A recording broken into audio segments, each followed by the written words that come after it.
শুভ সকাল সবাইকে।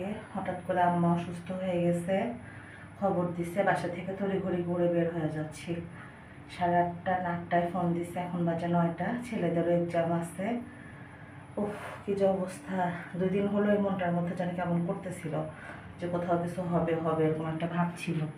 তো যাই হোক, হঠাৎ করে প্রচণ্ড পরিমাণে পেট ব্যথা, আম্মা ফোন দিছে, এখন বের হয়ে যাচ্ছি। বাইরে তো প্রচুর রোদ, এত রোদ তা বলার মতো না। মেডিসিনের দোকান থেকে একটু ওষুধ নিয়ে তারপরে যাই। আসসালামাইকুম, আশার অঙ্কন থেকে আপনাদের সকলকে জানাচ্ছি অনেক অনেক শুভেচ্ছা। আশা করছি সবাই ভালো আছেন। আলহামদুলিল্লাহ আমরা ভালো নাই, তারপরেও আলহামদুলিল্লাহ এখন। তো যাই হোক, এখন বাজে হলো প্রায় 1:30। আমাকে দেখেই বোঝা যাচ্ছে যে একদম ঘেমে টেমে বিধ্বস্ত অবস্থা। তো যাই হোক, আজকে সকালবেলা তড়িঘড়ি করে একদম 8টা 8:15 বের হয়ে গেছিলাম। কারণ আম্মা প্রচণ্ড পরিমাণে অসুস্থ ছিল, প্রচণ্ড পরিমাণে তার ইউরিনে ইনফেকশন করে পেট ব্যথা হয়েছিল। এই কারণে একদম ফোন দিছে। আমি তো এমনিতে একটু লেটে ঘুম থেকে উঠি, কিন্তু আম্মার ফোন পেয়ে একদম জাস্ট 2টা বাচ্চাকে, বড় বাচ্চা তো নাস্তা করেই না, ছোট বাচ্চাটাকে কোনো রকম 2টা রুটি ভেজে দিয়ে বাসা থেকে বের হয়ে গেছিলাম আম্মার বাসায়। তো যাই হোক, যে দেখে আম্মা একদম প্রচণ্ড পরিমাণে চিল্লাচিল্লি করতেছে পেট ব্যথায়। এটা আম্মার বছরে একবার করে হয়, প্রতি বছরই। গত বছরও হয়েছিল, তার আগের বছরও হয়েছিল, এবার মনে হয় লাস্ট 6 মান্থ পরে হলো।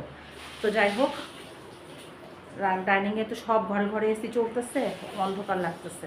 তো যাই হোক, আম্মাকে নিয়ে হসপিটাল থেকে দেখায় তারপরে যে বাসায় নিয়ে আসছি। এই যে আম্মা শুয়ে আছে এখন।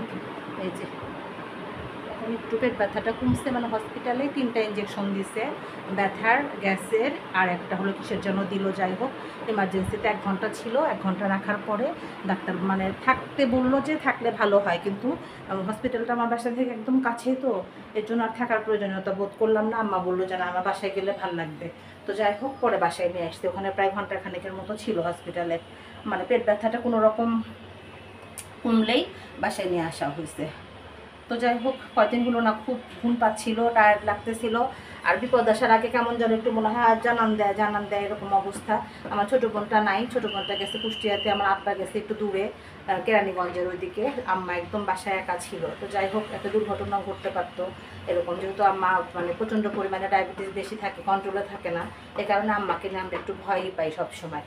তো যাই হোক, তড়িঘড়ি করে যে এখন একটু মোটামুটি স্টেবল আছে। এখন পর্যন্ত কিচ্ছু খায় নাই। অবস্থা যে খুব একটা ভালো তা না, পেট ব্যথাটা একটু কমছে, জাস্ট এই পর্যন্তই, আলহামদুলিল্লাহ। কিন্তু ডাক্তার বলছে যে ভয় আছে, যদি তার ব্যথা আবার ওঠে তাহলে সাথে সাথে অ্যাডমিট করতে হবে হসপিটালে।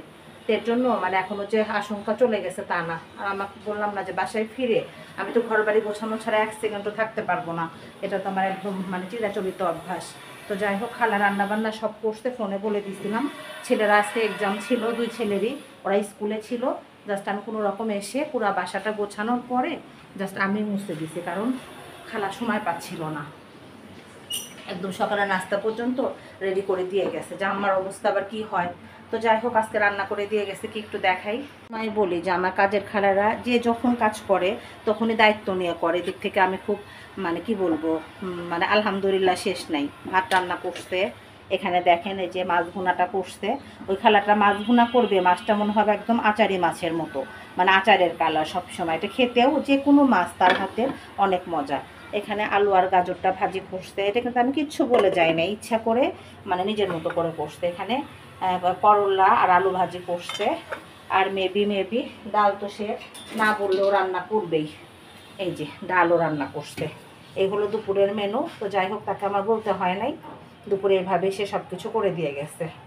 বাচ্চারা স্কুল থেকে চলে আসছে, 2 বাচ্চাই গোসলে ঢুকে গেছে। এখন যার যার মতো ফ্রেশ হয়ে খেয়ে নিবে। সবাই একটু আমার জন্য দোয়া করবেন, আর যেন এমার্জেন্সি কিছু না হয়। আর আমি এমনিতে আমার ছোটো বোনটা ডাক্তারের কাছে যাওয়া, ডাক্তারের সাথে কথা বলা, এগুলো ভালো পারে বা ভালো বোঝে। আমি অতটা বুঝি না, বা আমার কাছে কেমন যেন খুব অস্থির মনে হয়। আমি নিজেও ডাক্তারের কাছে খুব কম যাই, আমার সাহেবকে ছাড়া আমি একদমই অচল মানুষ, একদম ঢাকা শহরে। তো যাই হোক, কি বলবো, আর যেন না বাড়ে, যেটুকু ছিল সেটুকু যেন আল্লাহ কমায় দেয়, এটাই আল্লাহ করতেছি। আর প্রচণ্ড পরিমাণে টায়ার্ড লাগতেছে, যেমনি মাথা ব্যথা করতেছে। কারণ সকালবেলা তড়িঘড়ি করে ভাবে ফোন পেয়ে বের হয়ে গেছি, সেটা একটা ব্যাপার। আর দ্বিতীয়ত প্রচণ্ড পরিমাণে গরম, তৃতীয়ত বাসায় না আসা পর্যন্ত আমি স্বস্তি পাচ্ছিলাম না। মানে 2 বাচ্চা বাইরে ছিল, প্লাস বাসাটাও এলোমেলো ছিল সকালবেলা। তো বাসায় এসে যখন সব কাজ গোছানো হয়েছে, এখন মনে হচ্ছে যে না, গোসল করে একটু রিল্যাক্স হতে পারবো। আম্মাকে আগে গোসল করাই দিব তারপরে। তো যাই হোক, সবাই একটু প্রার্থনায় রাখবেন আমাদেরকে। এই হলো আমাদের সকালবেলার আপডেট।